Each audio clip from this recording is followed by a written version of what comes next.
Bonjour à toutes et tous, bienvenue dans les coulisses du Grand Lyon. On vote dimanche et j'accueille aujourd'hui la candidate de Lutte ouvrière, Chantal Gomez. Bonjour. Bonjour. Un grand jour pour vous puisqu'il y a ce soir le meeting au Palais de la Mutualité à la Guillotière de Nathalie Arthaud pour Lutte ouvrière. Voilà, avec Nathalie Arthaud. À 19h. À 19h.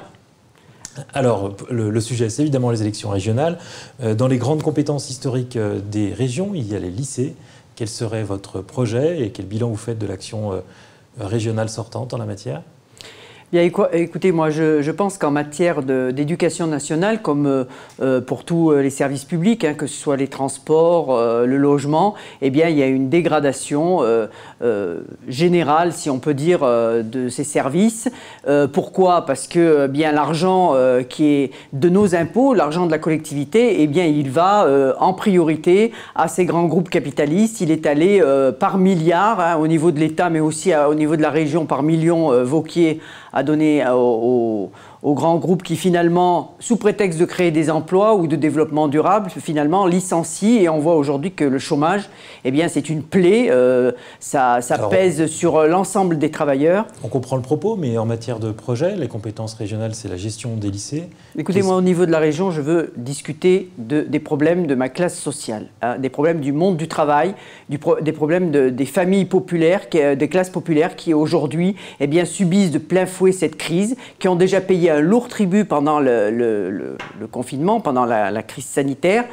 C'est eux c'est cette classe sociale, c'est les caissières, c'est les soignants, c'est les intérimaires, les ouvriers qui sont montés au front, comme dit Macron, qui ont payé de leur peau souvent pour finalement aujourd'hui être absolument pas remerciés, et au contraire, il y a les coups qui pleuvent. Vous avez entendu les licenciements, les fermetures d'entreprises, on s'attaque à nos retraites, on s'attaque aux allocations des chômeurs. Justement, pour cette classe sociale, l'implantation des lycées, notamment dans les quartiers populaires, j'imagine que c'est important.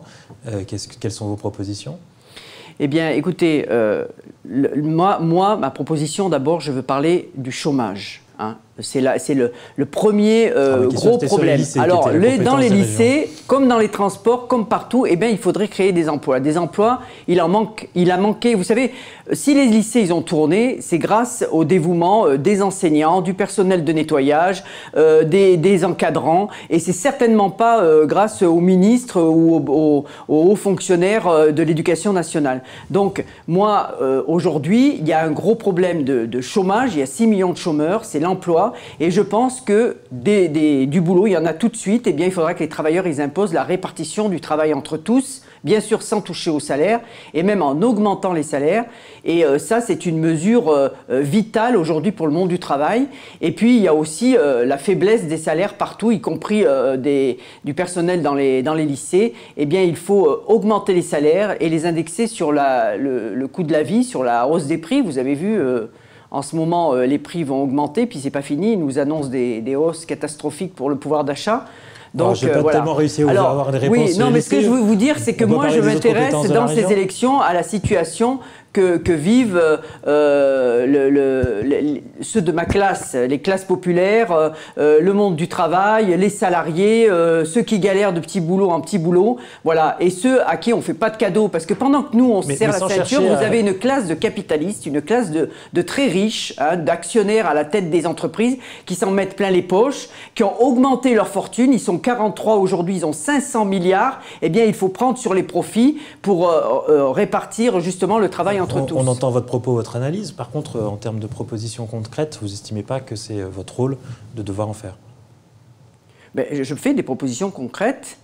Moi, j'espère que les travailleurs ils vont se mettre en colère. J'espère qu'ils vont se faire entendre. Déjà, ils peuvent le faire avec ces élections, en votant pour la liste ouvrière. Par exemple, mais ils peuvent faire... De toute façon, tout se fera avec la lutte, que ce soit dans l'éducation nationale, avec les luttes, avec les mobilisations d'ampleur.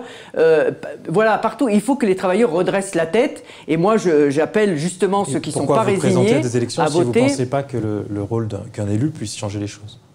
Écoutez, ça se voit que les élus ne changent pas les choses. Et la plupart de tous ceux qui sont au gouvernement aujourd'hui, ils servent la soupe à ces plus riches. Ils leur donnent l'argent de la collectivité, notre argent. Et au final, quoi ? Plus de chômage, la misère qui s'accroît. Donc, il faut inverser la vapeur, si on peut dire. Il faut que Vous savez, Macron, il a distribué des milliards, le quoi qu'il en coûte, hein, une grande partie va aller à la spéculation, va aller encore enrichir les plus riches. Eh bien, il faut que les travailleurs, ils prennent sur ces profits, sur ces milliards qui dorment dans les coffres-forts là, des très riches. Et puis, ça aussi, c'est quoi qu'il en coûte à ces actionnaires pour que nos besoins vitaux, pour que nos intérêts, eh bien, on les fasse entendre et qu'on les impose. Et qu'on impose du travail pour tous, des salaires corrects. On entend le discours de mobilisation sociale, mais quand on se présente à des élections, c'est pour changer les choses en agissant. Ça n'est pas votre volonté. C'est les travailleurs qui agiront. Et je pense qu'il n'y a que comme ça qu'on pourra se faire entendre. Parce que si on compte sur la droite, sur la gauche, sur tous ces élus, on les a vus au gouvernement et la situation, elle se dégrade. Alors moi, le message que je veux faire passer, c'est que les travailleurs ne pourront compter que sur eux-mêmes.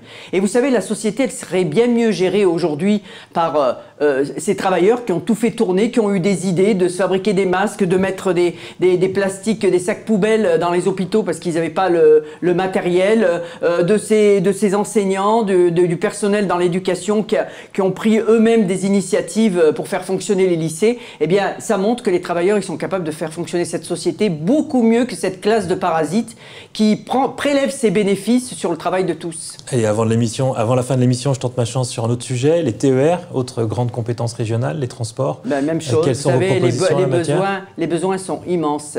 Il faudrait réouvrir des lignes, améliorer les transports, améliorer les cadences, rendre les transports gratuits. Bien ça aussi, moi je pense que les travailleurs, ils auraient bien plus d'idées. Il y a déjà les cheminots, il y a aussi les comités d'usagers qui pourraient montrer que avec eux, avec les travailleurs au pouvoir, eh bien la société, elle fonctionnerait bien mieux. Mais vous n'avez pas de propositions concrètes ? Vous êtes basé, je crois, à Échirolles. Mais des propositions concrètes, mais il y en a plein. Mais ils vont tous vous en faire. C'est ce que je vous demande aujourd'hui. Ils vont tous vous en faire des promesses. Le problème, c'est que ça se dégrade. Il y a des voies ferrées qui sont abandonnées, il y a des gares qui sont fermées, il y a des emplois à créer, là aussi, dans les transports. Eh bien, il faut, là encore, ça ne viendra pas de ces élus qui font des promesses, mais qui, au final, continueront à verser notre argent, l'argent de la collectivité, aux plus riches, comme ils le font actuellement. Même si vous étiez élu, c'est ce que vous feriez ? Si j'étais élu, bien sûr que je dénoncerais tout ça, bien sûr que je serais le porte-voix des intérêts des travailleurs. Et concrètement, vous feriez quoi ? Mais concrètement, je dénoncerai déjà toutes ces aides qui vont aux entreprises. Hein. Je dirais que les millions qu'ils ont donnés pour Sanofi, qu'ils ont donnés pour Michelin, qu'ils ont donnés pour bien d'autres grands groupes, eh bien, doivent aller en priorité dans les lycées, dans les transports et dans tous les besoins utiles à la population. Chantal Gomez, je vous remercie et puis je vous dis à demain pour une nouvelle émission des coulisses du Grand Lyon.